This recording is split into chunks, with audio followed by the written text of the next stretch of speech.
এবার ব্যাংককে ইউনুস মোদি বৈঠক নিয়ে বাংলাদেশ আশাবাদী। আপনাদের মনে আছে একবার উত্তর কোরিয়ার প্রেসিডেন্ট আর রাশিয়ার প্রেসিডেন্ট বৈঠক হয়েছিল সিঙ্গাপুরে, কোনো দেশে মানে কড়া নিরাপত্তায়, এবং কি একে অপরে সেই সামনে যে খাবার দাবার ছিল সেই খাবার দাবার একে অপরে টেস্ট বা পরখ করছিলেন না, এমনটা কিছু ছবি ভাইরাল হয়েছিল। তো ঠিক ওই রকমই এবার ব্যাংককে মোদি ইউনুস বৈঠক হবে, বাংলাদেশ ভারত কোথাও হবে না। সেটা কিভাবে হচ্ছে, কি কি বিষয় থাকছে আমরা একটু বিস্তারিত পড়ব। থাইল্যান্ডে বিমস্টেক সম্মেলনের ফাঁকে ভারতের প্রধানমন্ত্রী নরেন্দ্র মোদীর সঙ্গে প্রধান উপদেষ্টা ডক্টর মোহাম্মদ ইউনুসের বৈঠকের একটা শিডিউল চাওয়া হয়েছে। আমরা আশা করছি বৈঠকটি হওয়ার যথেষ্ট সম্ভাবনা রয়েছে, এমনটাই জানিয়েছেন প্রধান উপদেষ্টার high representative doctor Khalilur Rahman. বুধবার 2 এপ্রিল দুপুরে রাজধানীর ফরেন সার্ভিস একাডেমিতে নিয়মিত ব্রিফিংয়ে তথ্য জানান তিনি বলেন, দক্ষিণ এশিয়ার শীর্ষ নেতাদের অংশগ্রহণে থাইল্যান্ডে বিমস্টেকের বে অব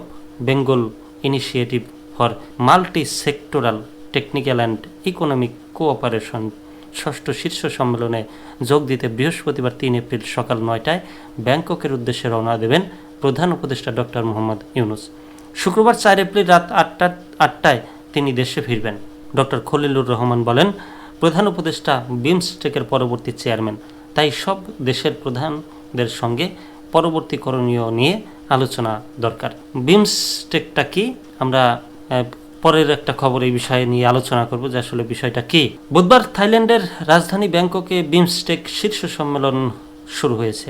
এতে অংশ নিয়েছে বঙ্গোপসাগর অঞ্চলের 7টি দেশগুলো হলো বাংলাদেশ, ভারত, ভুটান, নেপাল, মিয়ানমার, শ্রীলঙ্কা ও থাইল্যান্ড। প্রথম দিন সদস্যগুলোর শীর্ষ কর্মকর্তাদের বৈঠকের মধ্য দিয়ে সম্মেলন শুরু হয়। তো এই দেশের বিমস্টেকের চেয়ারম্যান সম্ভবত হতে যাচ্ছেন ডক্টর মোহাম্মদ ইউনুস, পরবর্তী চেয়ারম্যান। তো বুঝতে পারছেন ডক্টর ইউনুসের দৌড় কত দূর পর্যন্ত।